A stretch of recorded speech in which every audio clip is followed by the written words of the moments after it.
এই ঝুলন মন্দিৰ এই এলাকাত সবে জানে যে শ্ৰাবণ মাসত ইয়াতে ঝুলন মহোৎসৱ পালন কৰা হয়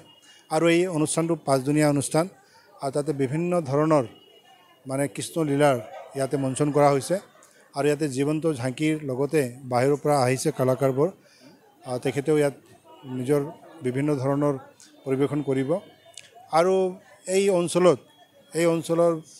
যিমান গাঁও অঞ্চল আছে তাৰে ৰাইজে সব গম পায় যে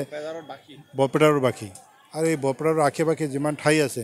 সেই গাঁও অঞ্চলৰ পৰা মানুহ ইয়াতে আহে সমাগম হয় আৰু তেখেতে উপভোগ কৰে আশা কৰিছোঁ যে এই বছৰ প্ৰত্যেক বছৰৰ নিচিনা এইবাৰ এই অঞ্চলৰ গোটেই ৰাইজে আহি কেন ইয়াতে উপভোগ কৰিব পাৰিব।